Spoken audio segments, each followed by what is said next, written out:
ආයුබෝවන් ළමයි අපි ඉන්නේ ව්‍යාපාර අධ්‍යයනය මුදල් සහ මූල්‍ය ආයතන කියන පාඩමේ අද අපිට පටන් ගන්න තියෙන්නේ බලපත්‍රලාභී වාණිජ බැංකු කියන කොටස.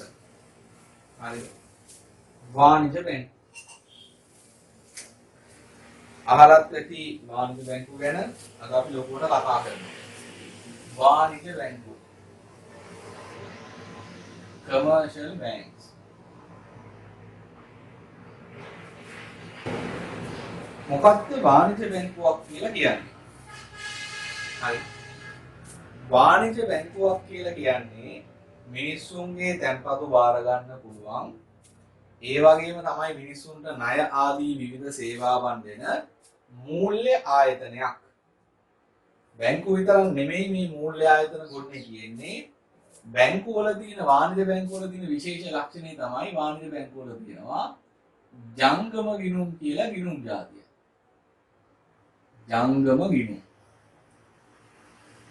ජංගම ගිණුම් කියලා කියන්නේ ව්‍යාපාරිකයන් විසින් විවෘත කරන ව්‍යාපාරික ගනුදෙනු කිරීම සඳහා පාවිච්චි කරන චෙක්පත් මගින් ගනුදෙනු කරන්න පුළුවන් ගිණුම් විශේෂයක්. මේකේ ගනුදෙනු කරන්නේ චෙක්පත් මගින්. හරිද? අපි ඉතුරුම් ගිණුමක් විවෘත කරලා කියලා අපිට චෙක්පතක් හම්බෙන්නේ නැහැ. ඒක ජංගම ගිණුමක් නෙමෙයි. මේ ජංගම ගිණුම විශේෂ වෙන්නේ මේ ජංගම ගිණුමෙන් පුළුවන් තැන්පතු මැවීම කියලා කාර්යයක් කරන්න. තැන්පතු මැවීම.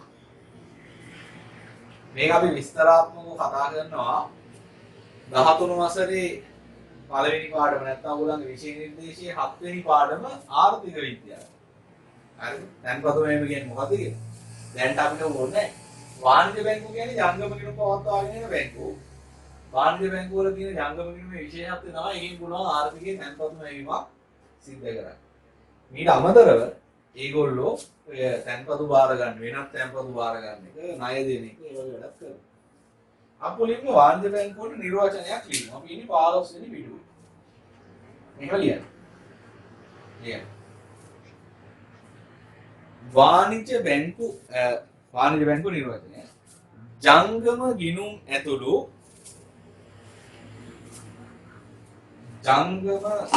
ඇතුළු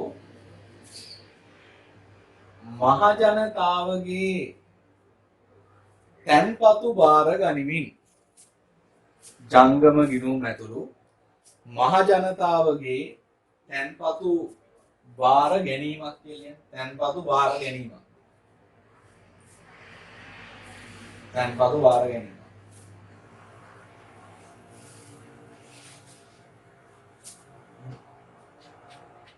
මහ ජනතාවට විවිධ වර්ගයේ ණය සැපයීමක්.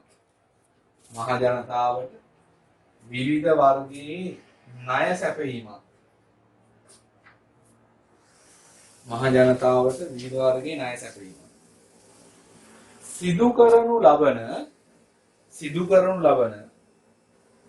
මූල්‍ය ආයතනයක්.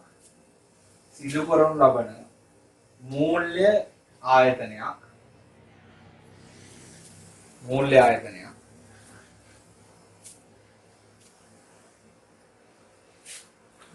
මූල්‍ය ආයතනයක්. වාණිජ බැංකුවක් ලෙස හැඳින්වේ. වාණිජ බැංකුවක් ලෙස හැඳින්වේ. වාණිජ බැංකුවක් ලෙස හැඳින්වේ. තොර වාණිජ බැංකු මොනවද කරන්නේ? වාණිජ බැංකු සපයන සේවා. අපිට ළමයි මේ වාණිජ බැංකු සපයන සේවා ප්‍රධාන සේවාවන් ටික කෑලි දෙකකට කඩන්න පුළුවන්. එකක් තැන්පතු ආශ්‍රිත සේවා.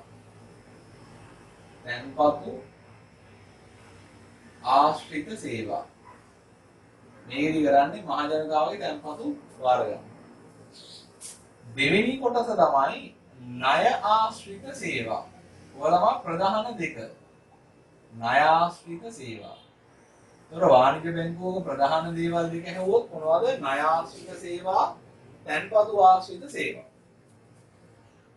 තැන්පතු වර්ග ගැන කිව්වොත් වාණිජ බැංකුවක තියෙන අපි සාමාන්‍යයෙන් දන්න ඉතිරි කිරීමේ තැන්පතු තියෙනවා. සේවිංස් account ඉතිරි කිරීම.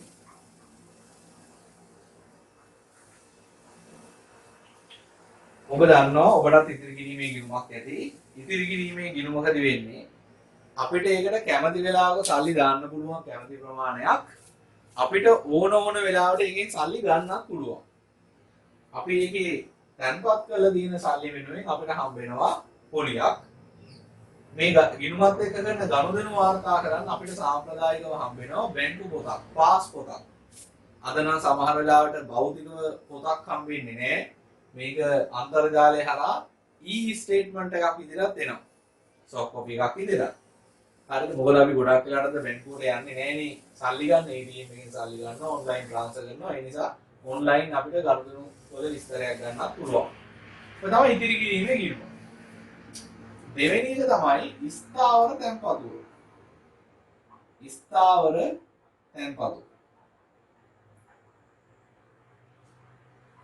මේවා කාලීන තැන්පතු කියලා කියනවා. කාලීන තැන්පතු. මේකේ විශේෂත්වය තමයි ඉතිරි කිරීමේ ගිණුමක මුදල් ඕන වෙලාවක දාන්නත් ඕනම වෙලාවක නැවත ගන්නත් පුළුවන් වුණාට ස්ථාවර තැන්පතු වලට එක වෙලාවට මුදල් දාන්නත් බෑ. කැමති වෙලාවට මුදල් ගන්නත් බෑ. අපි කිසියම් මුදල් ප්‍රමාණයක් බැංකුවේ තැන්පත් කරනවා එකඟ වෙච්ච කාල සීමාවක. අපි රුපියල් ලක්ෂයක මුදලක් තැන්පත් කරනවා ස්ථාවර තැන්පතුවක අවුරුද්දක කාලයකට. තැන්පතුව දාන වෙලාවේදී බැංකුව එකඟ වෙනවා අපි මෙච්චර පොලියක් දෙනවා. ඒ පොලිය අවුරුද්දටම හම්බ වෙනවා. පැහැදිලිද? අපිට කැමති වෙලාවක තව සල්ලි ටිකක් තිබ්බ කියලා මේ ලක්ෂය තව වැඩි කරගන්න මේ ස්ථාවර තැන්පතුවේ. දාපු ටික හැමෝමයි. ආයි වෙන ස්ථාවර තැන්පතුවක දාන්න ඕනේ. අපිට මේකේ රුපියල් 2000ක් ඕනනවා කියලා අපිට අවුරුද්දක් යනකම් ගන්නත් බෑ මේකේ. පැහැදිලිද? එහෙම කැමති වෙලාවට ගන්න බැරි නිසා ඉතිරි කිරීමේ ගිණුමකට සාපේක්ෂව විශාල පොලියක්, වැඩි පොලියක් ස්ථාවර තැන්පතුවකට හම්බ වෙනවා.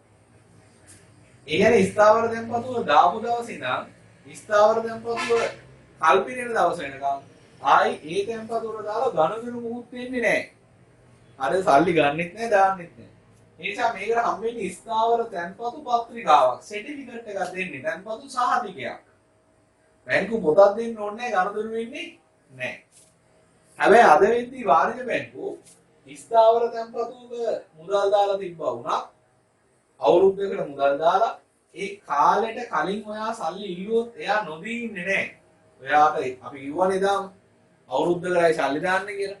දැන් අවුරුද්දට අඩුවෙන් ඇවිල්ලා සල්ලි ඉල්ලුවට අපි දෙන්නේ නැහැ කියලා කියන්නේ. සල්ලි දෙනවා.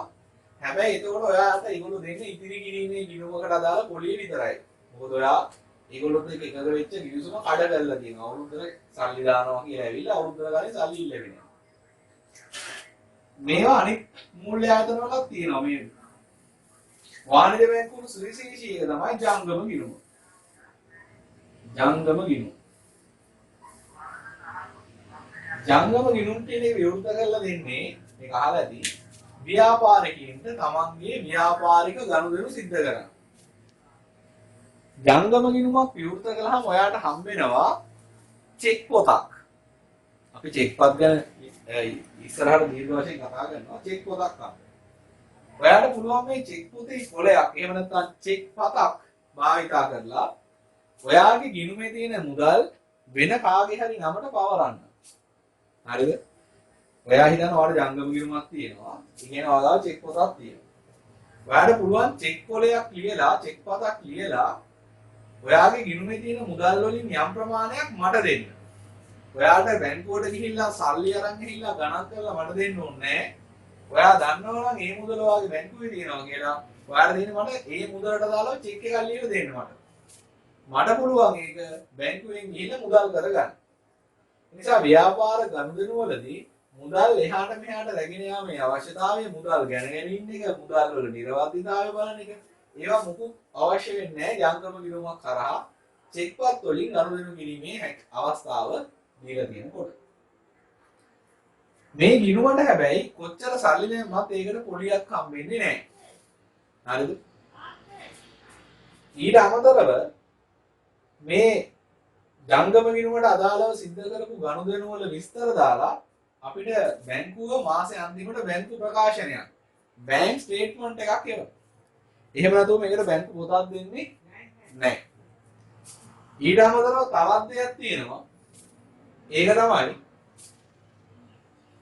ඉතිරි කිරීමේ ගිණුමක අපිට ගන්න පුළුවන් ඉතිරි කිරීමේ ගිණුමෙන් එළියට ගන්න පුළුවන් අපි බැංකුවේ තැන්පත් කරපු මුදල් ප්‍රමාණයට සමාන හරි ඊට වඩා අඩු මුදල් ප්‍රමාණයක් හරි. දැන් අපේ ජංගම ගිණුමේ තියෙන මුදල් අපි ගනුදෙනු වලට යොදා ගන්න ඕනේ චෙක් පත් හරහා.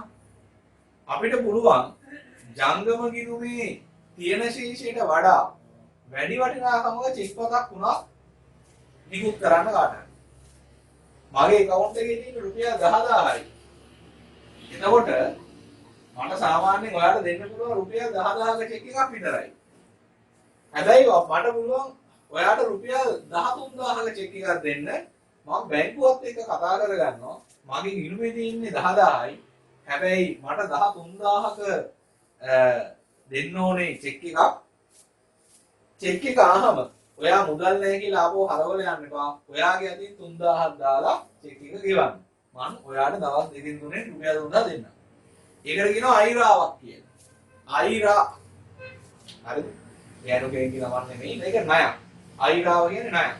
ඉතා කෙටි කාලින ණයක්.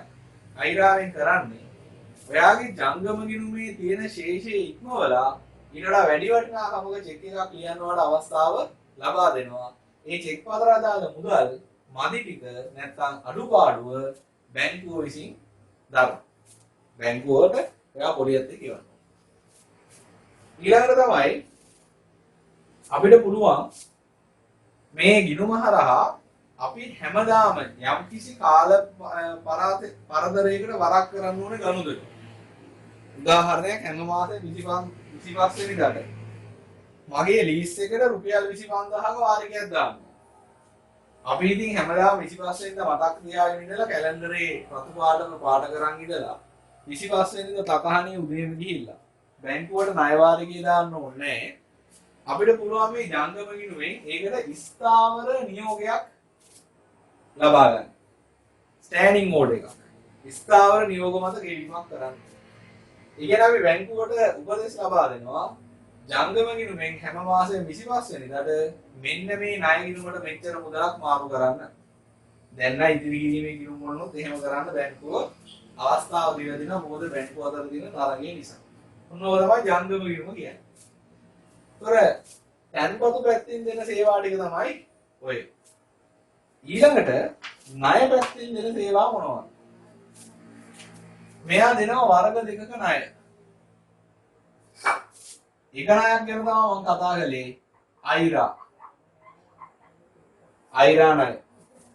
කියන්නේ ජංගම ගිණුම් හිමියන්ට තමන්ගේ ජංගම ගිණුමේ පවතින ශේෂය ඉක්මවලා චෙක්පත් ලියන්න ලබා දෙන ණය. අනිත් එක අනිත් බැංකු ණය. අයිරා නොවන අනිකුත් ණය. පැහැදිලිද? අයිරා නෙමෙයි අනිත් ණය. එතකොට අයිරාව ගැන නම් මම පැහැදිලි කරා. නැවතත් මේ අයිරාවේ වර්ග දෙකක් තියෙනවා. එකක්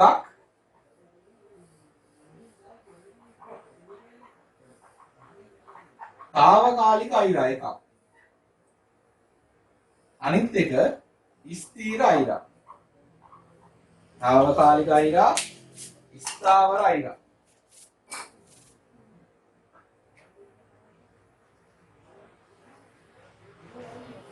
తాවකාලික අයිරා, ස්ථාවරයි. తాවකාලික අයිරාවක් කියන්නේ මෙන්න මේකයි. ඔයාගේ account එකේ රුපියල් 10000ක් තියෙනවා. ඔයාලට 13000ක චෙක් එකක් ලියන්න ඕන. දැන් සල්ලි මදිනේ. බැංකුවේ මැනේජර්ට මම කතා කරලා කියනවා මට හදිස්සියක් වෙලා රුපියල් 10000යි account එකේ තියෙන්නේ. හෙට මගේ රුපියල් 13000ක චෙක් එකක් ගිහින් ඔයා මට 3000ක අයිරාවක් දෙන්න. ඒ අයිරාව ඕන වෙලාවට විතරක් කතා කරලා අයිරාවක් ඉල්ලගන්න එකට අපි කියනවා తాවකාලික අයිරාවක් කියලා. හැබැයි එහෙම ඉල්ලුවටම දෙන්නේ නැහැ. ඔයා බැංකුවත් එක්ක හොඳින් ගනුදෙනු කරලා හරිද? විශ්වාසවන්ත නම් තමයි මේ අයිරාව ඔයාලට දෙන්නේ. ඊළඟ ස්ථාවර අයිරා කියලා කියන්නේ අපි බැංකුවට කියලා තියෙනවා බැංකුවත් එක්ක කතා කරගෙන ඕනම වෙලාවක රුපියල් 15000ක් වෙනකන් අයිරාවක් ලබා ගන්න. කියන ඕන වෙලාවක මගේ ගිණුමේ තියෙන ශේෂය ඉක්මවලා රුපියල් 15000ක් වෙනකම් බැංකුව චෙක්පත් වලට ගෙවීම කරනවා. හරිද? ඒතර මම අයිරාව කලින්ම අරන් තියෙන්නේ. හැබැයි මම පාවිච්චි කරන්නේ නැහැ අයිරාව. හරිද? පාවිච්චි කරන්නේ නැත්නම් වෙලාවට විතරයි. එහෙම අයිරාවක් ගන්න අනිවාර්යෙන්ම ඔයාලට බැංකුවේ තියන්න වෙනවා මොකක් හරි සුරකුමක්. උදාහරණයක් විදිහට ස්ථාවර තැන්පතුව. ඔයාගේ ලක්ෂ 25ක ස්ථාවර තැන්පතුවක් තියෙනවා. ඔයා බැංකුවට කියලා දෙනවා මට මෙන්න මේ ස්ථාවර තැන්පතුව ඇපයක් විදිහට තියාගෙන අයිරාවක් දෙන්න. ඕන වෙලාවක ලක්ෂ 15ක් වෙනකම් වැඩිපුර සල්ලි ගෙවන්න. ඒතර බැංකුවට බය නැහැ. බැංකුවමයි අහන්න දෙයක් නැහැ. මගේ චෙක් එකට වැඩිපුර ලක්ෂ 15ක් එයා දෙනවා. මං ගෙවන්න බෑ කිව්වොත් මගේ ස්ථාවර තැන්පතුවෙන් මේ මුදල අඩු කරගන්න පුළුවන්. මොකද ලක්ෂ 25ක ස්ථාවර තැන්පතුවක් තියෙනවා. ස්ථාවර අයිරා ගන්න නම් ඒකට අනිවාර්යයෙන්ම අප සුරකුම් ඉදිරිපත් කරන්න ඕන. ඊළඟට බැංකු ණය කියලා කියන්නේ බැංකුව එක එක දේවල් වලට ණය දෙනවනේ. වාහන ගන්න ණය දෙනවා. අධ්‍යාපනයේ ණය දෙනවා. ඊට පස්සේ පෞද්ගලික වැඩවලට ණය දෙනවා. මොකටද ණය නොදී ගෙවල් හදන්න ණය දෙනවා. ඉඩම් ගන්න ණය දෙනවා. ව්‍යාපාර දියුණු කරන්න ණය දෙනවා. මේ ණය ටිකත් අපිට කොටස් දෙකකට බෙදුව හැකි. එකක් පාරිභෝගික ණය. අනිත් එක ව්‍යාපාරික ණය. පාරිභෝගික ණය තමයි අර අධ්‍යාපනයේට වාහනයක් ගන්න, තමන්ගේ පෞද්ගලික ප්‍රයෝජනෙට, තමන්ගේ පෞද්ගලික වැඩකට වෙඩින් එක ගන්න. ඒවත් දෙන්නේ පාරිභෝගික ණය. ව්‍යාපාරික ණය නම් ව්‍යාපාරිකයන්ට ව්‍යාපාරය දියුණු කරගන්න දෙන්නේ. ඔය තමයි ප්‍රධාන සේවා ටික. තව සේවා තියෙනවා ඒ ටික අපි ඊළඟට කතා කරමු. 16 වෙනි පිටුව. තැන්පතු ආශ්‍රිත සේවා. පළවෙනි එක ජංගම ගිණුම. එහෙම නැත්නම් ඒකට කියනවා ඉල්ලුම් තැන්පතු කියලා. ජංගම ගිණුම. චෙක්පත් මගින් ගනුදෙනු කිරීමේ පහසුකම ඇති ශේෂය මත පොලී හිමි නොවන ගිණුම් වර්ගයකි. හයිලයිට් කරන්න. චෙක්පත් මගින් ගනුදෙනු කිරීම කියන කොටසයි පොලී හිමි නොවන කියන කොටසයි. බැංකු අයිරා පහසුකම් සැලසෙන අතර ටෙලර්පත් භාවිතයෙන් ගනුදෙනු කළ හැකිය. දැන් මේ තාක්ෂණික දියුණුවත් එක්ක චෙක්පතකින්ම චෙක්පතකින් අපි සල්ලි දෙන වෙන එකේ අයිටි කාර්යයට හදිස්සි එයාගේ ගිණුමේ සල්ලි ගන්න ඕන නම් ඒකට ATM කාඩ් එකක් ඩෙබිට් කාඩ් එකක් අම්ම. ජංගම ගිණුමක් පවත්වාගෙන යාමෙන් ව්‍යාපාරිකයට ගන්න පුළුවන් පහසුකම් මොනවාද? චෙක්පත් මගින් ගෙවීම කරන්න පුළුවන්. ප්‍රේෂණ පහසුකම් ලබා ගන්න පුළුවන්. මොනවද ප්‍රේෂණ කියන්නේ? ප්‍රේෂණ කියන්නේ මට සල්ලි දෙන්න ඉන්න විවිධ පාර්ශවයන්ට මගේ ණය ගැතියන්න පුළුවන්. මගේ ළඟට ඇවිල්ලා මට සල්ලි දීලා යන්නේ නැතුව සල්ලි ටික මගේ ජංගම ගිණුමට තැන්පත් කරන්න. අන්න ඒක තමයි ප්‍රේෂණ කියලා කියන්නේ. කියන මුදල් තැන්පත්. නිත්‍ය නියෝග මත ගෙවීම කිරීම. ඒවා තමයි ස්ථාවර නියෝග මත ගෙවීම කියන්නේ. මේ වචනේ කියාගන්න. අර බැංකු ණය හැම මාසෙම 25 වෙනිදා ගෙවනවා. අයිරා පහසුකම් ලබා ගැනීම. අයිරා ගැන තව ටිකක් කතා කරනවා. බැංකුව සමග ගනුදෙනු කළ ගනුදෙනු වල වාර්තාවක් ගන්න පුළුවන් එක බැංකු ප්‍රකාශය. ඉතිරි කිරීමේ තැන්පත්. ඉතිරි කිරීමේ පරමාර්ථයෙන් හඳුන්වා දී ඇති මෙම ගිණුම් වර්ගයට ශේෂය මත පොලියක් හිමි වේ. හයිලයිට් කරන ශේෂය මත පොලියක් හිමි. ගණිත තැන්පත් කරුවන්ගේ අභිමතයේ පරිදි මුදල් තැන්පත් කිරීම හා අපසු ගැනීම කළ හැකිය. හයිලයිට් කරන්න. අභිමතයේ පරිදි තැන්පත් කිරීම සහ අපසු ගැනීම කළ හැකිය. ටෙලර්පත් මගින්ද ගනුදෙනු කරන්න පුළුවන්. ඔය තැන්පතු ඊළඟට ණය. පළවෙනි එක අයිරා පහසුකම් ඕවර්ඩ්‍රාෆ්ට් අපි එදිනදා ව්‍යවහාරයේ ඔකට කියන්නේ OD එකක් කියලා. අයිරා පහසුකමක් යනෝ ජංගම ගිණුමේ ඇති ශේෂය ඉක්මවා කිසියම් නිශ්චිත මුදල් ප්‍රමාණයක් දක්වා චෙක්පත් නිකුත් කිරීමට වාණිජ්‍ය බැංකු මගින් ලබා දෙන අනුමැතියයි. හයිලයිට් කරන්න. ජංගම ගිණුමේ ශේෂය ඉක්මවා චෙක්පත් නිකුත් කිරීමට ලබා දෙන අනුමැතියයි කියන කොටස් ටික. මේවා తాවකාලික අයිරා පහසුකම් සහ ස්ථාවර අයිරා පහසුකම් ලෙස වර්ග දෙකකි. ඔය ඉඳ දීලා තියෙන රූල් වල අංක 1 කියලා දාන්න తాවකාලික අයිරක්. తాවකාලික අයිරක්. ලියන්න. తాවකාලික අයිරවල අවශ්‍යතාවයේ මත බැංකු කළමනාකරු සමග සාකච්ඡා කොට අවශ්‍යතාවයේ මත බැංකු කළමනාකරු සමග සාකච්ඡා කොට ලබා ගන්නා අයිරාවක් වේ. ලබා ගන්නා අයිරාවක් වේ. ඒකම ලියන්න. ලබා ගන්නා අයිරාවක්. මේ සඳහා අපසුරකුම් අවශ්‍ය නොවන අතර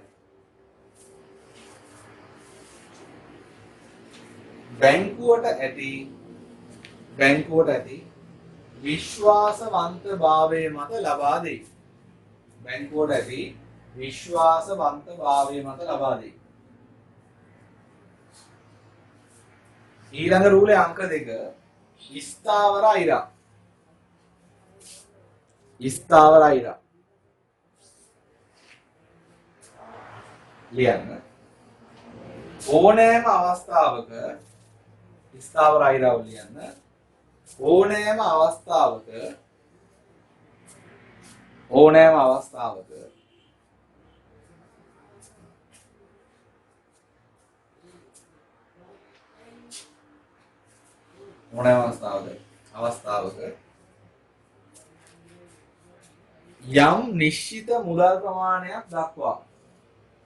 යම් නිශ්චිත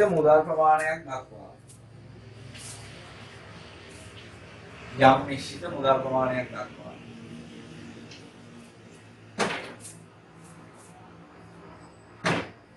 ජංගම ගිණුමේ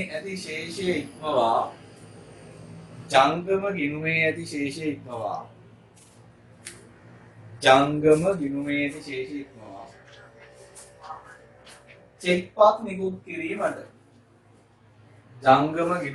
ශේෂය ඉක්මවා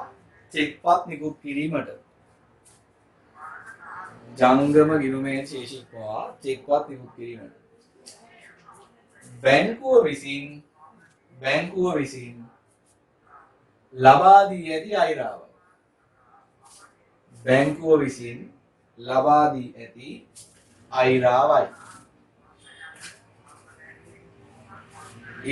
ඊට පස්සේ ඒකටම ලියන්න. ස්ථාවර අයිරාවක් ලබා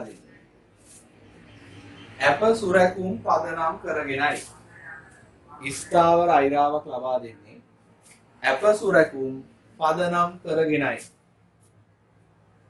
අපසුරකුම් පදනම් කරගෙනයි. එක ඔන්න අයිරා. දෙවෙනි එක තියෙනවා එහා පැත්තේ 17 වෙනි පිටුවේ බැංකු ණය. බැංකු යනු කියලා දෙන්නේ බැංකු ණය යනු කියලා හදාගන්න එක. බැංකු ණය යනු කිසියම් පොලී ප්‍රතිශතයක් යටතේ ලබා ගන්නා ණය මුදල හා ඊට අදාළ පොලිය ආපසු ගෙවීමට යටත්ව ගිවිසගත් කොන්දේසි යටතේ බැංකුව විසින් ලබා දෙන මුදලයි. ඒතර පොලියක් තියෙනවා ණයක් ගෙවන්න ඕනේ ඒක වෙච්ච පොලියක් ගෙවන්න ඕනේ අදාළ කොන්දේසි වලට යටත්ව. බැංකු ණය වර්ග දෙකයි ව්‍යාපාරික ණය. ව්‍යාපාරික ණය යනු පුද්ගලයන්ට හෝ ආයතනයකට තම ව්‍යාපාරික කටයුතු සඳහා කෙටි කාලීනව මධ්‍ය කාලීනව හෝ දීර්ඝ කාලීනව ලබා දෙන මූල්‍ය පහසුකම්. දෙන්න වැඩේ තමයි මෙතන බලන්නේ ව්‍යාපාරිකටයි දෙන්නේ. පාරිභෝගික ණය. පාරිභෝගික ණය යනු වත්කම් මිලට ගැනීමට සහ අදිසි ආපදාවලදී පිරිමසා ගැනීමට පාරිභෝගිකයන්ට තමයි දෙන්නේ. බැංකු අයිරා පහසුකම් ලබා ගැනීමට ජංගම ගිණුමක් අවශ්‍ය වන අතර බැංකු ණය ලබා ගැනීම ගිවිසුමක් ඕන වෙන්නේ නැහැ. අපේ ආදායම තහවුරු කරන්න පුළුවන් නම් ඒක ප්‍රමාණවත්. තැන්පතු බාර ගැනීම සහ ණය සැපීමට අතර වාණිජ බැංකුව වෙනත් සේවවලුත් ලබා දෙනවා. මෙතන අපි බලමු මොනවද වෙනත් සේවාවන් කියලා. වෙනත් සේවා. වෙනත්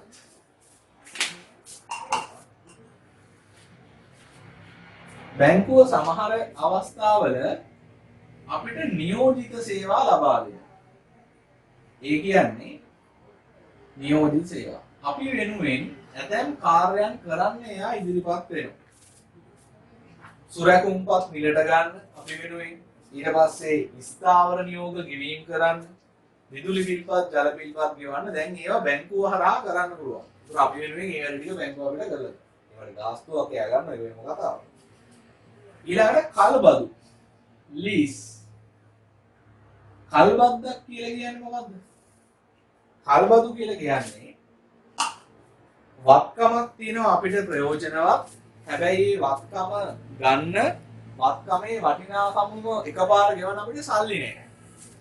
ඒතර අපි කරන්නේ මේ වත්කම බැංකුවට ගන්න කියලා. වත්කම බැංකුවට ගන්න කියලා. අපි පාවිච්චි කරගෙන යනවා වත්කමේ අගය, වත්කමේ වටිනාකම පොලියකුත් එක්ක බැංකුවට නැවත ගෙවාගෙන යනවා. හරිද? එනවා කල්බදු. ඊළඟට විද්‍යුත් බැංකු සේවා. අද මේ අන්තර්ජාලය සහ තොරතුරු තාක්ෂණය දියුණු වීමත් එක්ක අපිට බැංකු නොයා ගොඩක් වෙලාවට බැංකුවෙන් ඉස්සර කරගත්ත වැඩ කරගන්න පුළුවන්. ඒකතොර හෝම් බැංකින්, ටෙලි බැංකින් වගේ දේවල් වලින් සේසේ පරීක්ෂා කරන්න, ගිණුම් දෙකක් අතර මුදල් තුමාරු කරන්න, අපේ ගිණුමට බැලවෙලා තියෙන චෙක් පත්වල විස්තර දැනගන්න, ඒ වගේ දේවල් අද කරගන්න පුළුවන්. ඊළඟ එක උකස් සේවා. උකස් කියන්නේ ණයක් තමයි. නමුත් ඒක විශේෂ ණයක්. ඒක දෙන්නේ ස්වර්ණාභරණ අප විදිහට තියාගෙන. රත්තරන් බඩු අපයක් විදිහට තියාගෙන. ඒ ණය පියවන්න අවුරුද්දක කාලයක් දෙනවා. ඔයාලට පුළුවන් අවුරුද්දක කාලය තුලද ණයයි පොලියයි ගෙවලා ඔයාගේ ස්වර්ණාභරණය අරගෙන යන්න. අවුරුද්ද ඉවරනාට පස්සේ ඔයාලට බේර ගන්න බැරි නම් ඔයාලට පුළුවන් ඒක නැවත බැංකුවට උගස් කරන්න. පොලිය විතරක් ගෙවලා ණය පස්සේ ගෙවන්නම් කියලා නැවත උගස් කරන්න පුළුවන්. උගස් බේරගත්තේ නැත්නම් බැංකුවට ස්වර්ණාභරණේ සින්නනවා. ඊළඟට 5 සුරක්ෂිතාගාර සේවා. ඔයාලට තියෙන්න පුළුවන් වටිනා දේවල්. ඔයාගේ ඉඩමේ ඔප්පු, ඊට පස්සේ සමහර කට්ටිය තියන් ඉන්න රන් රිදී මුතු මැණික් වගේ දේවල්. වටිනාකමින් ඉතා අධික දේවල් අපි ගාව තියාගන්න එක ආරක්ෂාවට හොඳ නැහැ. ඒ නිසා වාණිජ බැංකුවල පවත්වාගෙන යනවා හැම බ්‍රාන්ච් එකකම මේව නැහැ. සාමාන්‍යයෙන් ටිකක් ප්‍රධාන පෙළේ ශාඛාවල තියෙනවා සුරක්ෂිතාගාර. සේෆ්කු. ඒතර බැංකුවට කොහොමත් ආරක්ෂාව දීලා ආරක්ෂක නිලධාරීන් දීලා CCTV ටීවී කැමරා හයි කරලා සේෆ්කු අගුළු දාලා ඔක්කොම කරලා තියෙන ආරක්ෂාව වැඩි. අපිට පුළුවන් මේ බැංකුවේ තියෙන සේෆ්කු ටිකෙන් එකක් අපි වෙනුවෙන් වෙන් කරගන්න සුරක්ෂිතාගාරයක් විදියට. අපේ වටිනා දේ ඒක තැන්පත් කරන්න පුළුවන්. ඒකලත් ඒගොල්ලෝ යම් මුදලක් අය ගන්නවා. ඊළඟට විදේශ විනිමය හුවමාරු කිරීම. හුවමාරු කිරීම. අපි රට ගිහින් එනකොට අපි ගාව ඩොලර් ටිකක් තියෙනවා. අපිට ඩොලර් වලින් වැඩ නැහැ. ලංකාවේ ඩොලර් වලින් වැඩ කරන්න බෑ. අපි ඒ ටික බැංකුවට දීලා මොකද කරන්නේ? ඒක රුපියල් බවට පත් කරගන්න. ඊළඟට මේ බැංකුවම තමයි ක්‍රෙඩිට් කාඩ් දෙන්නේ. ණයපත් සේවා ලබා දෙන්නේ. ඒකත් තව සේවාවක්. ඊළඟට මුදල් ප්‍රේෂණ බාර ගන්නවා. අපේ ගිණුමට එක එක්කෙනා දාන සල්ලි බාර ගන්නවා. ඊළඟට 9 වෙනි එක සංචාරක චෙක්පත්. මේ සංචාරක චෙක්පත් පාවිච්චි කරන්නේ ඉස්සර ලෝකේ පුරාම ගනුදෙනු කරන්න ක්‍රෙඩිට් කාඩ් නැති කාලේ ලොකු මුදල් ප්‍රමාණයක් අරගෙන යන එක කරදරයි. ඒ නිසා අපි පිටරට සංචාරය කරනකොට අපි ගාව තියෙන අතිරික්ත මුදල් ටික බැංකුවට දීලා අපිට පිටරට පාවිච්චි කරන්න අවශ්‍ය මුදල් ටික බැංකුවට දීලා සංචාරක චෙක්පතක් ගන්නවා. මේ සංචාරක චෙක්පත ඒ රටේදී අනුමත ආයතනයකට දීලා මුදල් බවට පත් කරගන්න පුළුවන්. ඊළඟට තව එකක් ස්වයංක්‍රීය බැංකු සේවා. ස්වයංක්‍රීය බැංකු සේවා. එතකොට ස්වයංක්‍රීය බැංකු සේවා කියන්නේ ඔන්ලයින් ට්‍රාන්ස්ෆර් කරන එක, කෑෂ් ඩිපොසිට් මැෂින් තියෙන එක, ඊට පස්සේ ATM මැෂින් තියෙන එක. ඒ නිසා බැංකුවේ වැඩ ගොඩාක් බැංකුවට යන්න නැතුව කරගන්න පුළුවන්. තව එකක් තියෙනවා ණයවර ලිපිය. ණයවර ලිපිය. මේක මම වෙළඳාම් පාඩමේ ලොකුට කතා කරනවා. මම මෙතන පොඩි හැඳින්වීමක් කරන්න මොකද ණයවර ලිපියක් කියන්නේ. දැන් උදාහරණයක් විදිහට ලංකාවේ ඉන්නවා මෝටර රථ ආනයන කරුවෙක්. ජපානයේ ඉන්නවා ටොයෝටා සමාගම. එයා තමයි මෝටර රථ අරවි කරන්නේ. අපි ජපානයේ ටොයෝටා සමාගමට කියනවා මට මෝටර රථයක් ගෙවන්න. අහවල් જાති. එයා කියනවා හරි ගෙවන්න මට සල්ලි දෙන්න. හරිද? දැන් අපි කඩේට ගිහිල්ලා බඩුවක් ගන්නකොට නම් අපි මේ භාණ්ඩේ ගන්න එක්කෙනාව ගැනුම් කරුව හම්බ වෙනවා. ඒතොර එයා දන්නවා මේ එහා ගෙදර සිරිපාල අයියේ පුතා තමයි මේ ඇවිල්ලා තින්නේ. හදිසියෙ හොර සල්ලියක් එහෙම දීලා ගියා. පස්සේ ඇවිල්ලා මිනිහගේ වෙල්ලෙන් අල්ලලා හොරලා ඒ වැඩේ සෙටල් කරගන්න පුළුවන්. දැන් ආනයන අපනයන ලෙහින් මේ අපි ඊවන්සල දන්නෙත් නෑ. භාණ්ඩ ආනයනය කරලා මාස ගානකින් තමයි බඩු ටික ලංකාවට එන්නේ. ඒතොර අපි යාට කියනවා එහෙම බෑ. ඔයා බඩු ගෙවන්න මම ආවට පස්සේ සල්ලි දෙන්න. එයා මට කියනවා එතකොට මම බඩු ගෙවුවාම ඔයා සල්ලි දුන්නේ නැත්නම් මොකද කරන්නේ? ඇත්තනේ කතාව ආයි අරගෙන යන්නේ. අරගෙන ගියා කියලා. ඊමණසර් පාඩුවේ ප්‍රවාහන කියන. ඒතර මම එයාගෙන් අහනවා. මම ඔයාලට සල්ලි දුන්නොත් දැන් ඔයා බඩු ගෙවුවේ නැත්නම් මම මොකද කරන්නේ? යන්නේ බෑ ජපානයේ ඉන්නේ හොයාගෙන. මේකට පිළියම තමයි ණයවර ලිපිය කියලා කියන්නේ. ණයවර ලිපිය කියලා කියන්නේ අපි යනවා අපේ බැංකුවට. HMB බැංකුවට. බැංකුවට ගිහිල්ලා කියනවා මේ ටොයෝටා සමාගමත් ඒ බැංකුවක් ඇති. අපි හිතමු ජපාන් බැංකුව. HMB බැංකුව ජපානයේ බැංකුවට කියනවා මේ ශ්‍රී ලංකාවේ ගැනුම්කරුව මම හොඳට දන්නවා. හරිද? ඔයා බය නැතුව වාහනේ එවන්න අපේ රටට. එයා ගෙව්වේ නැත්තම් මං සල්ලි දෙනවා. කියලා කියනවා. එනේ මේ ආනයනය කරන භාණ්ඩවල වටිනාකම ගෙවන ක්‍රමයක් තමයි ණයවර ලිපිය කියන්නේ. මොකද මේ දෙන්න අන්තර්ජාතික වශයෙන් පිළිගත්ත මූල්‍ය සමාගම් දෙකක්. ඒ දෙන්න හොඳට අඳුරනවා. අපි දෙන්න අඳුරන්නේ.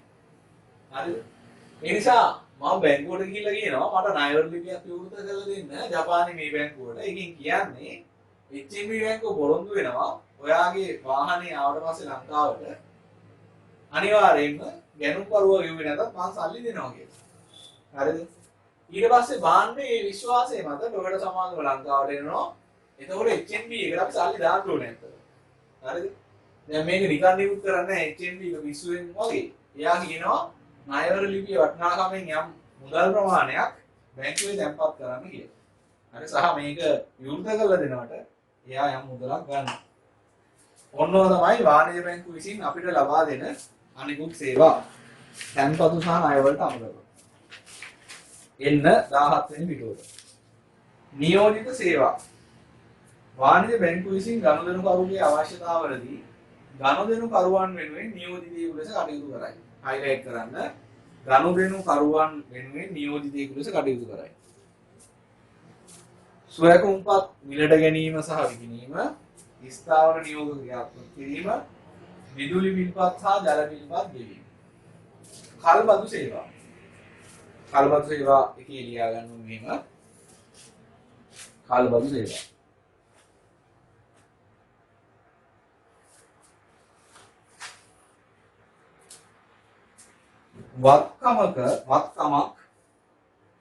වත්කමක්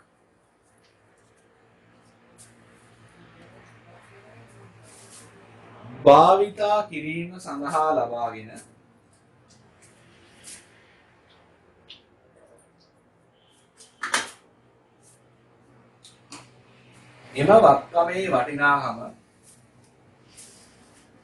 එම වත්කමේ වටිනාකම කොටස් වශයෙන්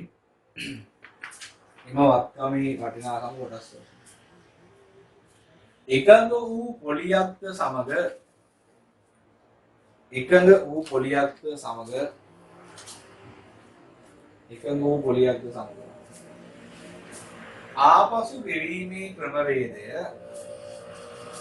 ආපසු ගෙවීමේ ක්‍රමවේදය කල්බදු යනුවෙන් අදහස් වේ. කල්බදු යනුවෙන් අදහස් වේ.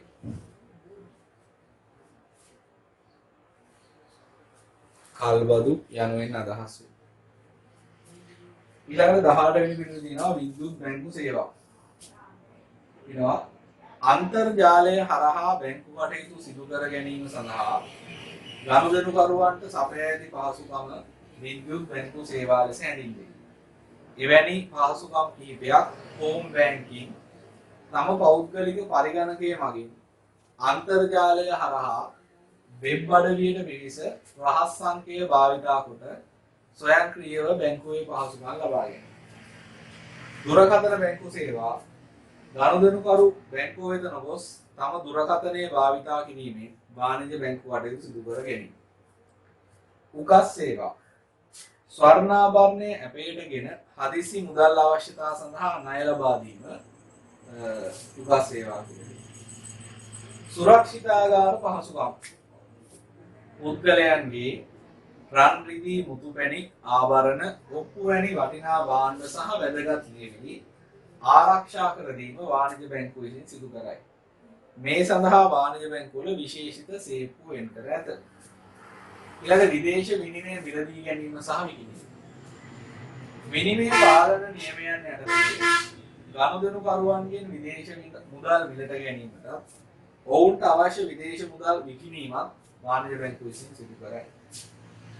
ණයපත් සේවාව කිසියම් නිශ්චිත වටිනාකමක් දක්වා අනුමත ආයතන වලින් භාණ්ඩ හා සේවා ලබා ගැනීමට හැකිවන පරිදි වාණිජ බැංකු හෝ බලයලත් ආයතන විසින් නිකුත් කරන විශේෂිත කාඩ් පත.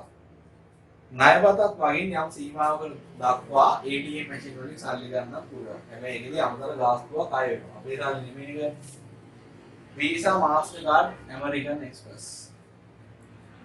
19 වෙනි පිටුව මුදල් ප්‍රේෂණ කටයුතු. ගිණුම් හිමියා වෙනුවෙන් ඔහුට ලැබීමට ඇති මුදල් ඔහුගේ බැංකු ගිණුමට රැස් කිරීම මෙන් අදහස් වේ. විදේශයක සිටින පුද්ගලයෙකුට මුදල් පැවරීම මෙන්ම විදේශීක සිට පුද්ගලයන්ගෙන් ලැබෙන මුදල් රැස් කිරීමද මේ අර්ථයේ සිදු වෙනවා. ඊළඟ සංචාරක චෙක්පත්. දේශීය සහ විදේශීය සංචාරකයන්ගේ ගනුදෙනු පහසුවෙන් සහ ආරක්ෂාකාරීව සිදු කිරීම සඳහා භාවිතා කරන විශේෂිත චෙක්පත් වර්ගයක්. සංචාරක චෙක්පත් පොදුවේ පිළිගන්නා මුදල් වර්ග වලින් විවිධ වටිනාකම් යටතේ නිකුත් කරයි.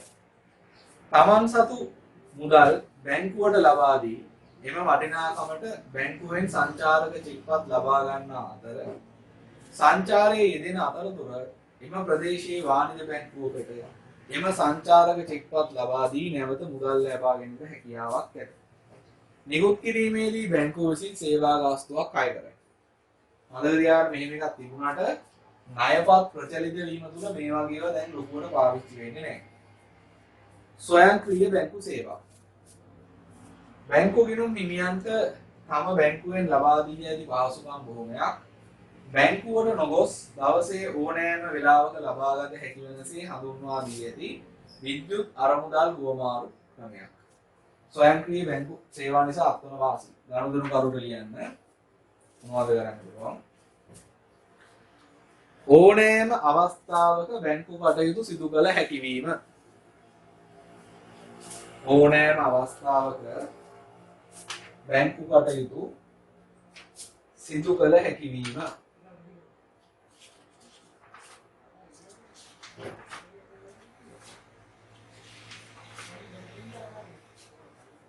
ඕනෑම අවස්ථාවක බැංකු කටයුතු සිදු කළ හැකි වීම. දෙවෙනි එක ආරක්ෂාකාරී ක්‍රමවේදයක්. ආරක්ෂාකාරී ක්‍රමවේදයක්.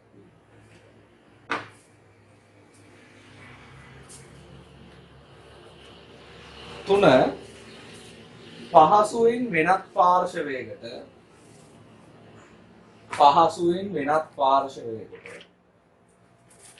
මුදල් පැවරිය හැකි වීම.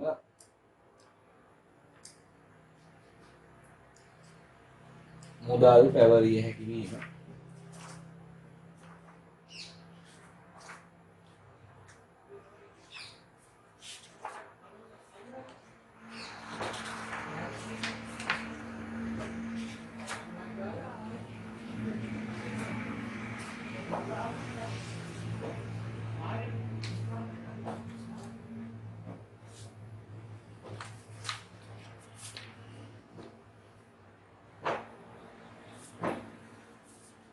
ඊළඟට 3 බිල්පත් ස්වයංක්‍රීයව ගෙවිය හැකි වීම.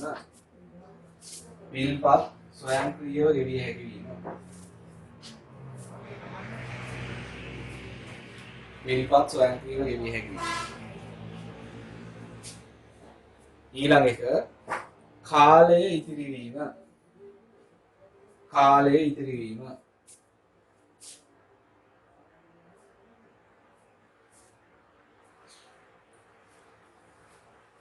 4 පස්වෙනි එක අනවශ්‍ය ලෙස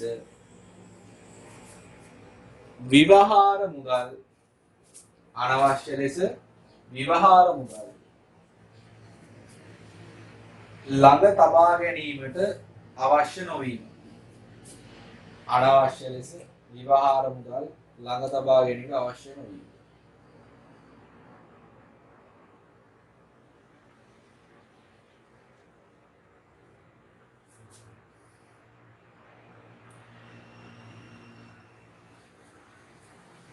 ඊළඟට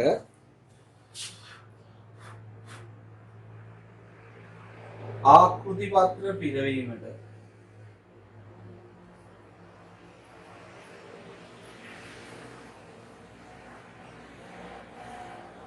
හැඳුනුම්පත් ඉදිරිපත් කිරීමට අවශ්‍ය නොවීම. ආකෘති පත්‍ර පිරවීමට හැඳුනුම්පත් ඉදිරිපත් කිරීමට අවශ්‍ය. නැත්නම් බැංකුවේ සල්ලි ගන්න ගියා නම් ස්ලිප් එකක් පුරවන්න කියනවා. ඩෙන්ටිටි පෙන්නන්න කියනවා. වැඩ ගොඩයි. ඒවා මොකුත් නෑ මේක.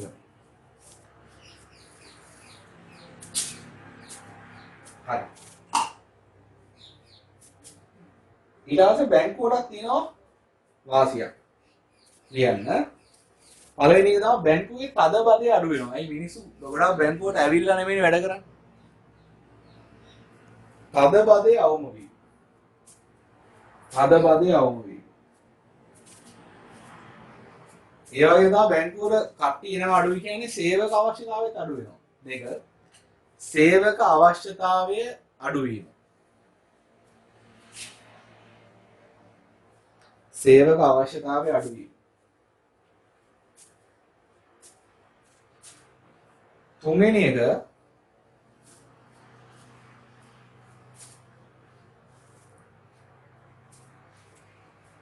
වැරදි අවම වීම. වැරදි අවම වීම. මිනිස්සුන්ගේ වැඩ කරනකොට මිනිස්සුන්ට වරදින්න පුළුවන්. හැබැයි මේ ඔන්ලයින් වලදී වරදීමේ හැකියාව අඩුයි. ඊළඟට පැය 24ේම බැංකු සේවා සැපිය හැකි වීම. පැය 24ේම බැංකු සේවා ලබා දිය හැකි වීම.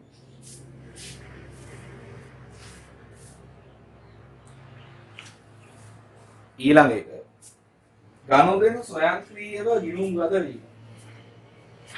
ගනුදෙනු ස්වයංක්‍රීයව ගිණුම් ගත වීම.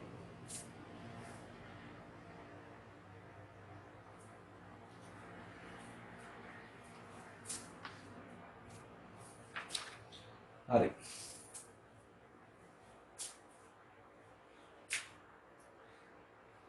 ඒ තමයි ස්වයංක්‍රීය බැංකු සේවා ගැන.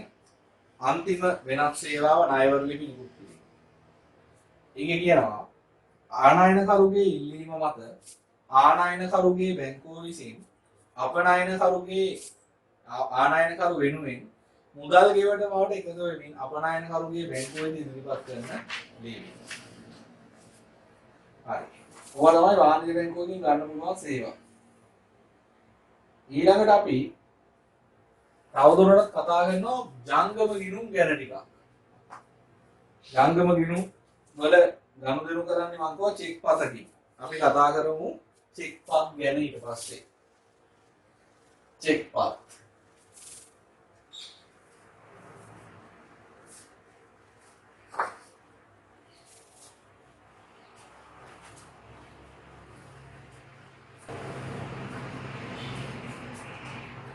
චෙක්පත්. චෙක්පත් හම්බෙන්නේ ජංගම ගිණුම් හිමියන්ට.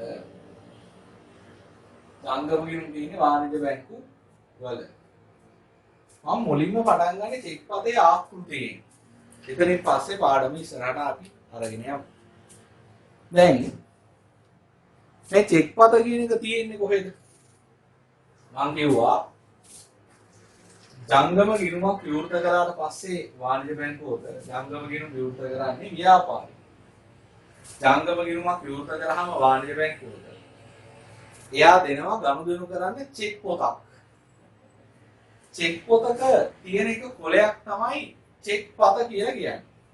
චෙක් පොතක තියෙන එක කොලයක් තමයි චෙක් පත කියලා කියන්නේ. චෙක් පොතේ මේ කොලේ තියෙන්නේ මෙන්න මේ විදිහට. මේක උසින් අඩු දිගින් වැඩි පොතක්. මෙන්න මෙහෙම තියෙන්නේ.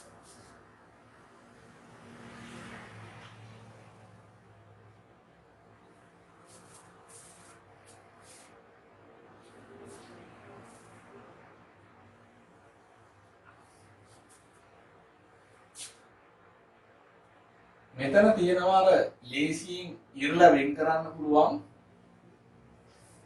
විදියට තමයි මේක හදලා තියෙන්නේ. චෙක් පතේ බලමු මොනවද තියෙන්නේ. චෙක් පතේ තියෙන දේවල් බලමු.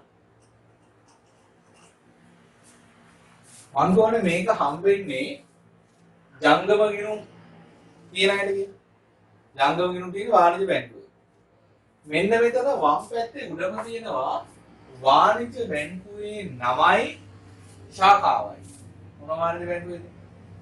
මේ චෙක් පත අයිති ජංගම ගිණුම පවත්වාගෙන යන වාණිජ බැංකුවේ සහ බැංකු ශාඛාවේ නම තියෙනවා. අපි හිතමු මේක HNB බැංකුව එකක්.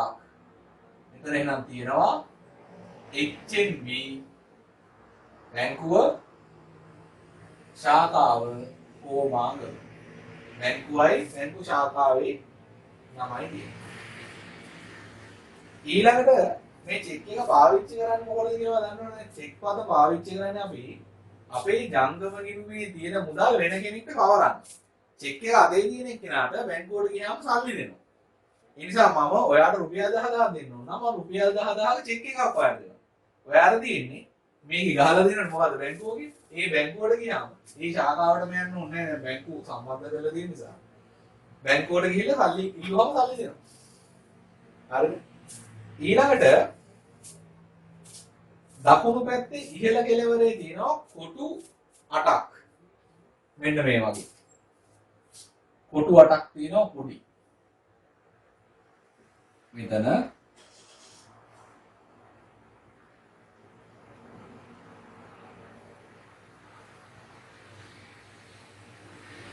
එකයි දෙකයි තුනයි හතරයි පහයි හතයි. මේක තියෙන්නේ දිනේ දාන්න. දින. මේක මේ හැම එකම සිංහලෙනුයි ඉංග්‍රීසියෙනුයි දෙමළෙනුයි තියෙනවා. මම සිංහලෙන් විතරයි කියන්නේ. දිනේ මුලින්ම තියෙන්නේ දිනේ දාන්න. DD date. ඊළඟ කොටු දෙක මාසේ දාන්න. MM month. ඊට පස්සේ කොටු 4 අවුරුද්ද දාන්න. year. හරිද? මේ දිනේ මාර වැදගත් ඈ. හේතුව තමයි දැන් මම ඔයාට සල්ලි මේ චෙක් පත දුන්නාම ඔයා මේක බැංකුවට දුන්නාම සල්ලි දෙන්න නම් එක්කෝ මේ දිනේම වෙන්න ඕනේ. එහෙම නැත්නම් මේ දිනේ පහු වෙලා තියෙනවා. ඒ නිසා චෙක් පතට මුදල් දෙන්නේ කවද්ද කියන එක දැනගන්න දිනේ හරි වැදගත්. හිතන්න අද 10 වෙනිදා කියලා. අද 10 වෙනිදා. මම ඔයාලට චෙක් එකක් දෙනවා. ඉතින් දාලා තියෙන දිනේ 15 වෙනිදා. මේ මාසේ 15 වෙනිදා. ඔයාට අද චෙක් එක දුන්නාට ඔයා දැනන් ඉන්න ඕනේ ඔයාට සල්ලි ගන්න පුළුවන් බැංකුවෙන් 15 වෙනිදා හරි 15 වෙනිදා පස්සේ හරි. ඒ නිසා දිනේ මාර වැදගත්. හරිද? ඊළඟට දිනේ මේ ෆෝමැට් එකෙන්ම ලිවීමත් වැදගත් ඈ. මුලින්ම මාසේ ලියලා පස්සේ දිනේ ලියන්න බෑ. මුලින් අවුරුද්ද ලියලා ඊට පස්සේ කොටු දෙකේ මාසේ ලියලා ඊට පස්සේ දිනේ ලියන්න බෑ. එහෙනම් චෙක් එක අවලංගු කරනවා ඈ. හරි? ඒකට හේතුවක් කියලා දෙන්න. ඊළඟට චෙක් එකක් දැන් මම කියන්නේ දිනේ හරි වෙන්න ඕනේ නැත්නම් දිනේ පහු වෙන්න. දිනේ හරි දිනේ පහු වෙලා හරි ඕනම කාලෙකින් මුදල් කරගන්න පුළුවන්. එහෙමත් බෑ. චෙක් පතක වාණිජ වළංගු කාලය තියෙන්නේ මාස 6යි. මේ දිනේ ඉඳන් මාස 6ක් ඇතුළත ඔයා මේක බැංකුවට ඉදිරිපත් කරලා සල්ලි කරගන්න ඕනේ. මාස 6 පැන්නාම බැංකුවට මේක ඉදිරිපත් කරලා කියලා සල්ලි ගෙවන්නේ නැහැ. පැහැදිලිද? නම් දිනේ මාර වැදගත්. හරි. ඊළඟට මෙන්න මෙතන තියෙනවා මෙහෙම දිග ඉරක්. චෙක් පතේ අන්තිම වෙනකම්. ඉර ඉවර වෙන තැන වචනයක් කියලා දෙනවා. හෝ රැගෙන එන්නාට කියලා. හෝ රැගෙන එන්නාට. හරිද? එතකොට මෙතන ලියන්න තියෙන්නේ අපි චෙක් පත දෙන කෙනාගේ නම. පැහැදිලිද? අපි හිතමු ABCD පෙරේරාට තමයි චෙක් එක දෙන්නේ කියලා. මට චෙක් එක දෙන්න ඕනේ ABCD පෙරේරා. එතකොට මෙතන ලියනවා ABCD පෙරේරා කියලා. මේ වචනේ තේරුම තමයි මේ වචනේ කපලා නැත්නම් වාක්‍ය හැදෙන්නේ ABCD පෙරේරාට හෝ රැගෙන ඉන්නාට. ඒ කියන්නේ ABCD පෙරේරාට හරි චෙක් පත අරගෙන ඉන්න එකාට හරි. ඒ කියන්නේ චෙක් පතට සල්ලි ගන්න ABCD පෙරේරාම යන්න ඕනේ නැහැ එතකොට. පැහැදිලිද? නම ලියලා තිබ්බට ඕන කෙනෙක්ට ගත්ත හැකියි. හෝ රැගෙන ඉන්නාට කියන වචනේ කපලා තිබ්බොත් එහෙම ABCD පෙරේරාට එතකොට යාම යන්න ඕනේ. පැහැදිලි? එන එකක් වැදගත්. ඊළඟට මෙන්න මෙතන තියෙනවා දෙවෙනි පේලිය පටන් ගන්න රුපියල්. දෙවෙනි පේලිය පටන් ගන්න කොහොම? රුපියල් තීරු තුනක් රූල් තුනක් විතර මේක දීලා දෙනවා.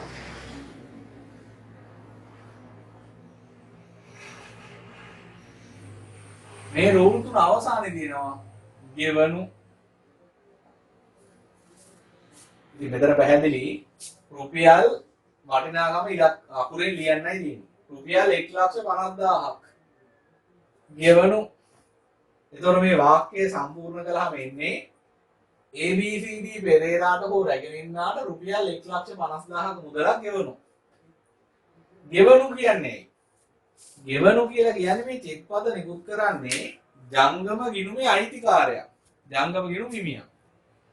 මේ ජංගම ගිණුමේ තියෙන්නේ ජංගම ගිණුම් හිමියාගේ සල්ලි.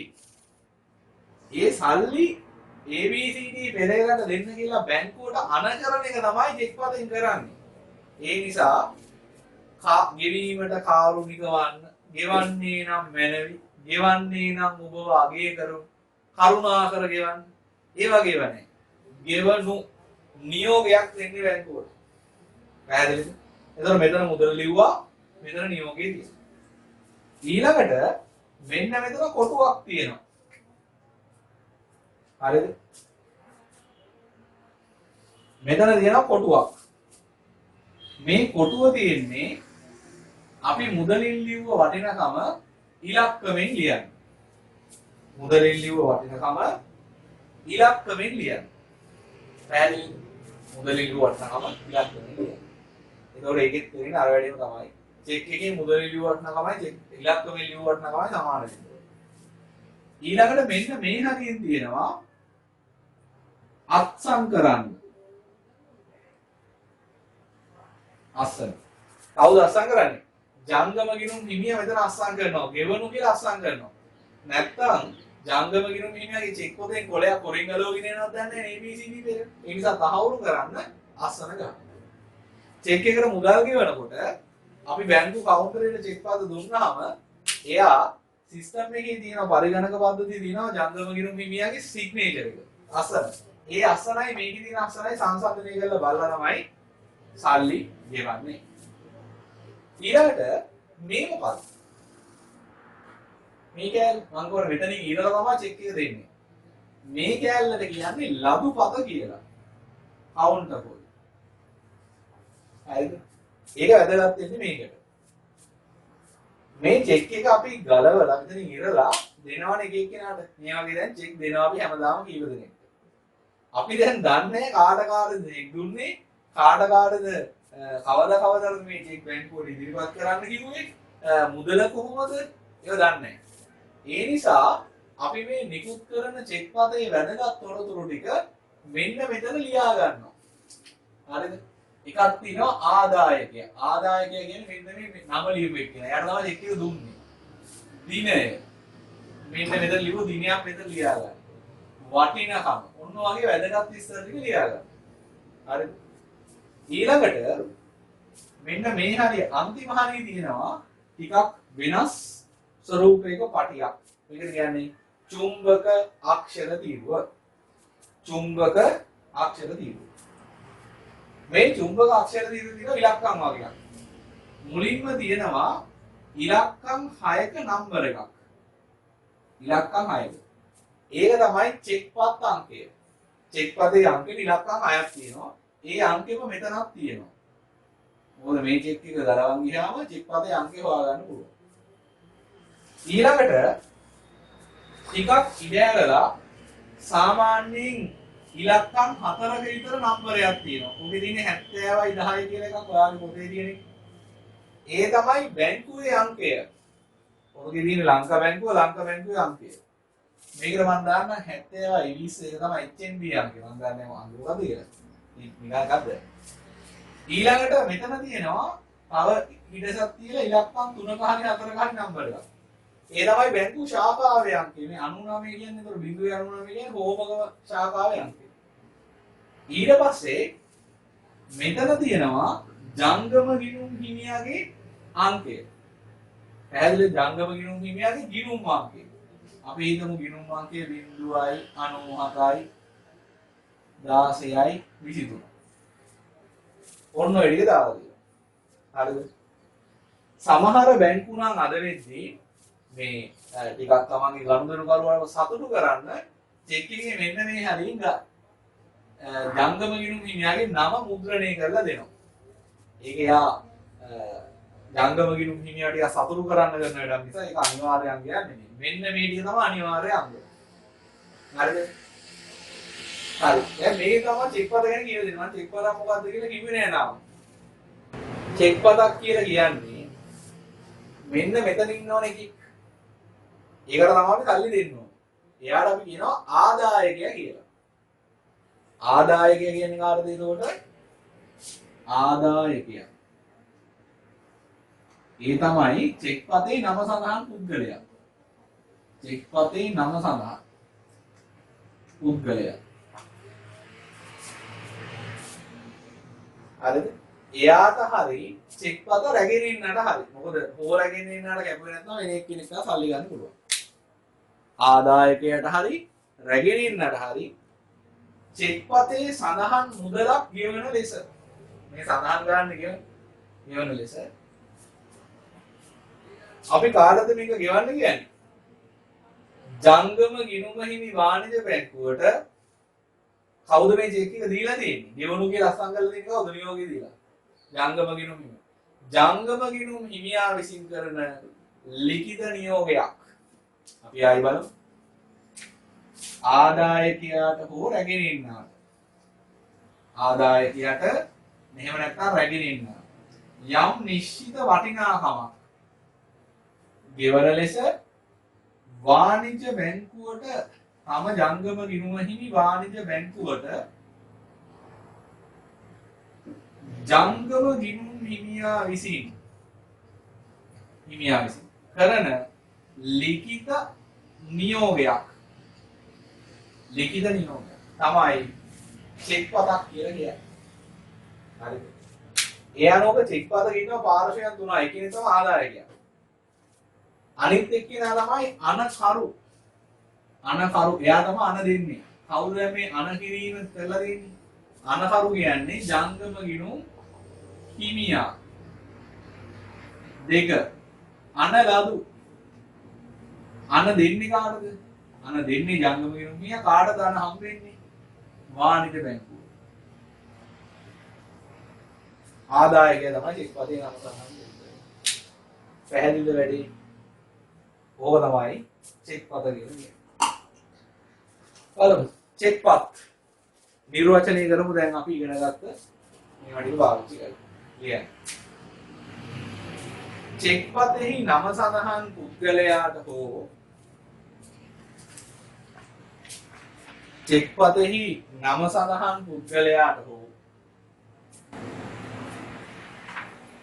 රැගෙන ඉන්නාට චෙක් පතේ නම සඳහන් පුද්ගලයාට හෝ රැගෙන ඉන්නාට චෙක් පතෙහි නම සඳහන් පුද්ගලයාට හෝ රැගෙන ඉන්නාට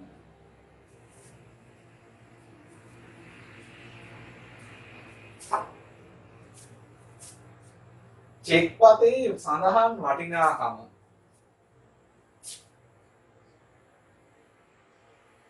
චෙක් පතේ සඳහන් වටිනාකම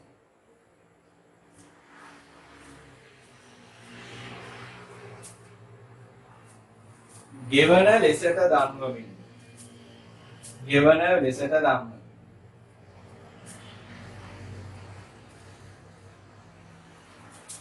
ගෙවන ලෙසට දන්වමින්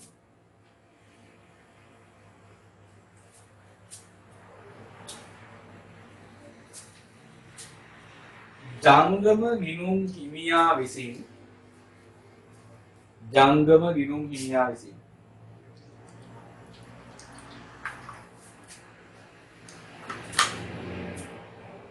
ජංගම ගිනුම් හිමියා විසින් තම ජංගම ගිනුම පවතින වාණිජ බැංකුව වෙත තම ජංගම ගිනුම පවතින වාණිජ බැංකුව වෙත සිදු කරන ලිඛිත නියෝගයක් සිදු කරන ලිඛිත නියෝගයක්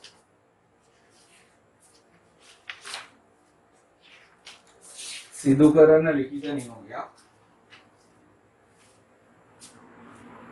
සිදු කරන ලිඛිත නියෝගයක් චෙක් පතක් ලෙස හැඳින්වේ චෙක් පතක් ලෙස හැඳින්වේ චෙක් පතක් ලෙස හැඳින්වේ ඊළඟට දෙනවා චෙක් පතකට අදාළ ප්‍රධාන පාර්ශවයන් අංක 1 අංක 1 අනකරු අංක 1 ලියන්න අනකරු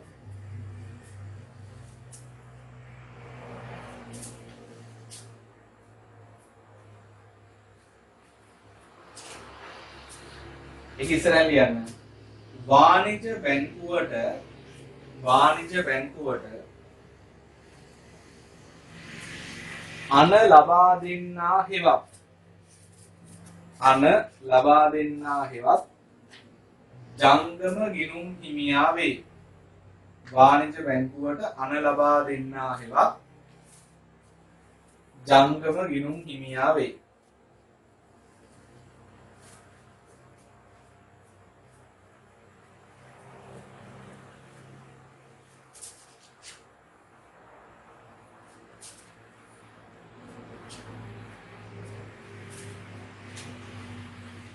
අංක 2 අනලදු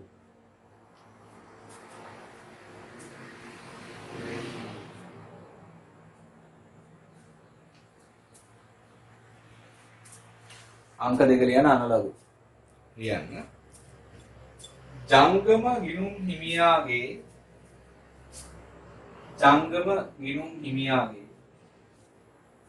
නියෝගයට යටත් වන පාර්ශවය හෙවත් ජංගම ගිනුම් හිමියාගේ නියෝගයට යටත් වන පාර්ශවය හෙවත් වාණිජ බැංකුවයි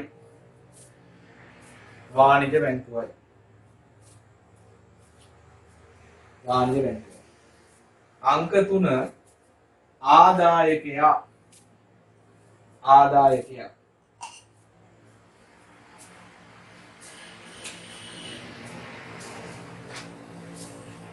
ලියන්නේ කි චෙක් පතට අදාළව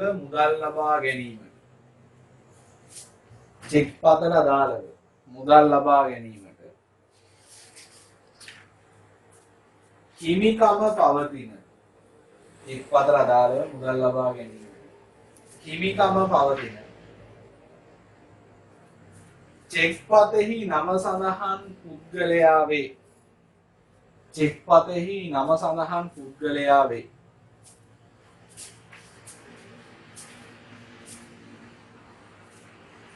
හරි ඊළඟට චෙක් පතක් ආකෘතිය දීලා තියෙනවා. මේකේ වැදගත් කරුණු ටිකක් බලමු. අංක 1 දිනය. මෙන්න මෙතන තමයි දිනේ තියෙන්නේ. එහා පැත්තේ තියෙනවා මේ ටික ලියලා. අංක 2 තියෙන්නේ මෙන්න මෙතන. බැංකුවේ සහ බැංකු ශාඛාවේ නම. අංක 3 තියෙන්නේ මෙන්න මෙතන ආදායකයාගේ නම. අංක 4 තියෙන්නේ මෙන්න මෙතන හෝ රැගෙන ඉන්නාට යන යෙදුම. මේක වැදගත් වෙන්නේ ඒකෙන් තීරණය කරනවා චෙක් පතර මුදල් ගන්න පුළුවන් ඕනම කෙනෙක්ට. එහෙම නැත්නම් නම දින එක්කනට විතරද. ඊළඟට අංක 5 දෙකක් තියෙනවා. වටිනාකම අකුරෙන් සහ ඉලක්කමින් යොදපු තැන්. ඊට පස්සේ අංක 6 අනකරුගේ අස්සන මේ දින 6 වෙනි අස්සන. 7 හරිද? නෑ 6 කියන්නේ එයාගේ නියෝගේ ගෙවණු කියන පදේ තමයි 6. අස්සන 7. ඊට පස්සේ චුම්බක අක්ෂර තීව්‍ර වෙන්නේ තමයි 8. හරිද? චුම්බක අක්ෂර තීව්‍ර. එක දෙක තුන අනකරුගේ අස්සන 4 ඕරගෙන ඉන්නාට 6 ගෙවණු 7 අස්සන 8 චුම්බක අක්ෂර තීව්‍ර 9 පිළිපද ඉලක්කම් වල වෙනසක් තියෙනවා.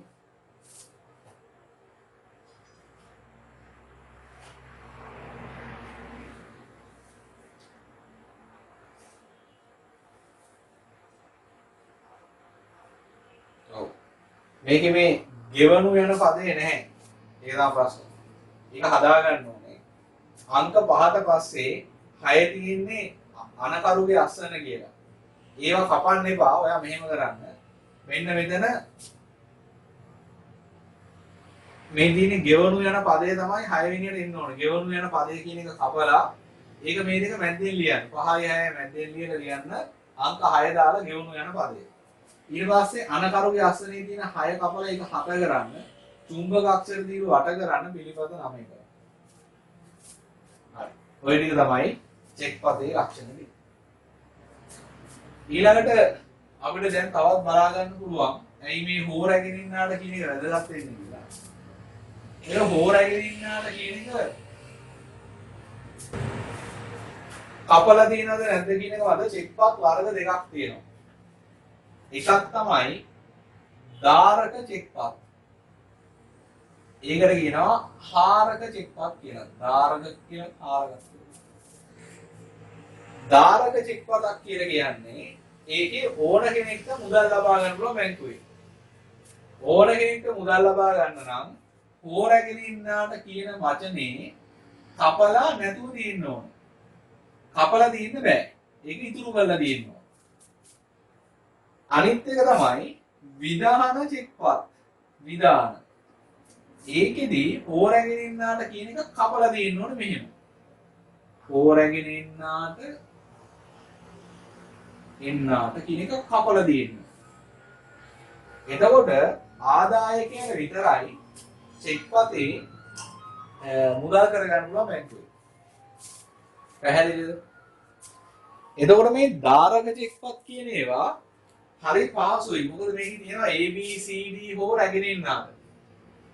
එතකොට මේක ඕනෙක් කෙනෙක්ට සල්ලි කරගන්න පුළුවන් හින්දා හිතන්න මම ඔයාට චෙක් එකක් දෙනවා කියලා. ඔයාගේ නම දාලා හෝ රැගෙන ඉන්නාට කපන්න නැතුව මට චෙක් එකක් දෙන්න. ඔයාට පුළුවන් ඔයා කරන එක බැංකුවෙන් මුදල් කරගන්න පුළුවන් බැංකු කවුන්ටරේ. එහෙම නැත්නම් ඔයාට සල්ලි දෙන්න කෙනෙක් ඉන්නවා. ඔයා වෙන කෙනෙක්ට සල්ලි දෙන්න ඉන්නවා නම් ඔයාට පුළුවන් සල්ලි වෙනුවට චෙක් එක දෙන්න. මොකද ඒ චෙක් එකට ඔයාගේ ණය හිමියට මුදල් ගන්නත් පුළුවන්. වෙන ඕනෑම කෙනෙක්ට මුදල් ගන්නත් පුළුවන්. බාධාවක් නැහැ. ඒ නිසා ඔයාම සල්ලි ගැනීමේ අවශ්‍යතාවයක් එතෙන්දි මතුවෙන්නේ නැහැ. හරිද? එතකොට මේ ධාරක චෙක්පත් කියන ඒවා හරියට මුදල් නෝට්ටුවකට සමානයි. අතින් අත හුවමාරු කරලා වෙන කෙනෙක්ට පවරන්න පුළුවන්. හැබැයි මේ විධාන චෙක්පත් කියන ඒවා එහෙම පවරන්න බෑ. මොකද හේතුව මේකේ හෝරගෙන ඉන්නාට කපලා දෙන්නේ. චෙක්පතේ නම සඳහන් පුද්ගලයාට විතරයි මුදල් ගන්න පුළුවන්. එහෙම වෙලාවක මේ චෙක් එක වෙන කාට හරි පවරනවා නම් පවරන්න බැරි නෑ පවරන්න පුළුවන්. පවරනවා නම් අපි ඒ චෙක් පද පිටසන් කිරීම කියලා එකක් කරන්න ඕනේ. චෙක් පද පිටසන් කිරීම. චෙක් පද පිටසන් කිරීම කියලා කියන්නේ මේ මම පෙන්නුවේ චෙක් පදක ඉස්සරහා පැත්ත මූණට. මේ චෙක් පදේ පිටිපස්සේ තියෙනවනේ. පිටිපස්සේ ඒතකොට මේ දෙකේ හම්බෙන්නේ කියලා නම් මෙන්න පිළිපද. ඒ හරිය වැඩක් නැහැ. මෙන්න මේ හරිය වගේ ගහලා දෙනවා පිටසන් සඳහා කියලා.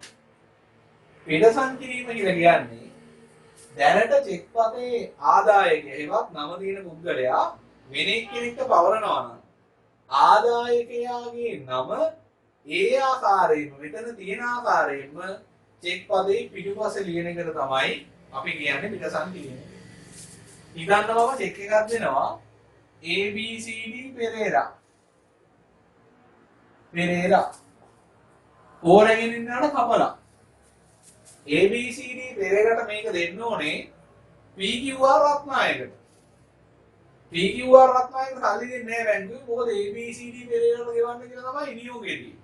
එහෙනම් චෙක් පදේ පිටිපස්සේ හැරෙව්වා ABCD පෙරේරා කියලා ලියන්නයි තියෙන්නේ. නා පිටසන් කිරීම කියන්නේ.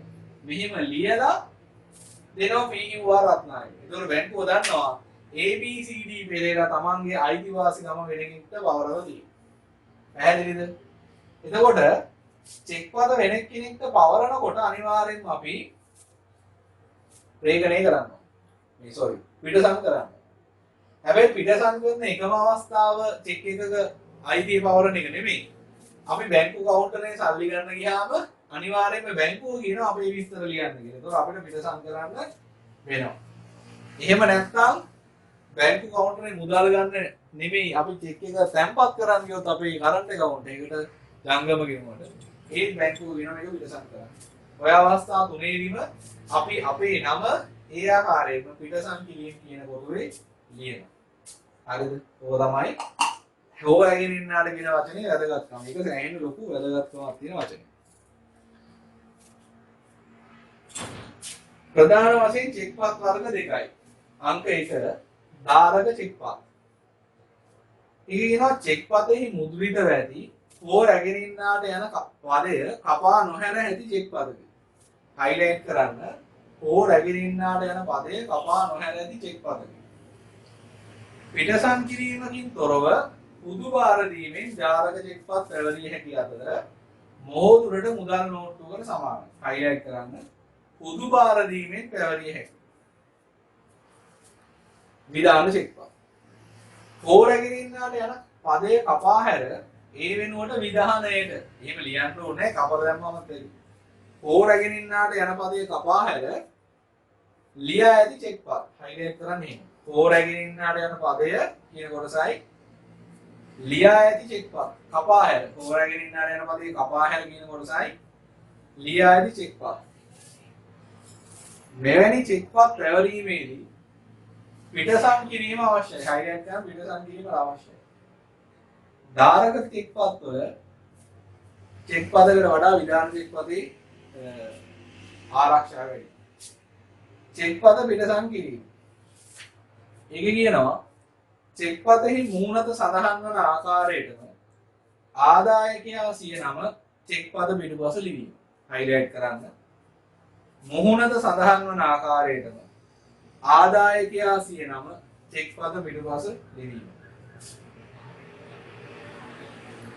චෙක් පද අවශ්‍ය වන අවස්ථා ආදායකයා විසින් බැංකු ගිණුමේ තැන්පත් කරනකොට විධාන චෙක් පදක් නම් වෙන කෙනෙක්ට පවරනකොට රේඛනය නොකරපු චෙක් එකක් නම් බැංකු කවුන්ටරේ මුදල් ලබා ගන්න. ඔන්න ඔය වෙලාවේදී අපේ විස්තර ලියන්න වෙනවා. හරි. ඊළඟට චෙක් පදක් ලියද්දී සැලකිලිමත් වෙන්න ඕනේ කරුණු. පළවෙනි එක චෙක් පදක් ලියනකොට නොමැකෙන තීන්තකින් තියෙන පෑනකින් ලියන්න ඕනේ. පෑන්සල් වලින් ලියන්න එපා. මගිලා ගියොත් බැංකුව සල්ලි ගෙවන්නේ නැහැ. දෙවෙනි එක පිළිපදේ චෙක් පදට දාලා විස්තර ටික සාරාංශයක් විදිහට ලියා ගන්න එක වැදගත්.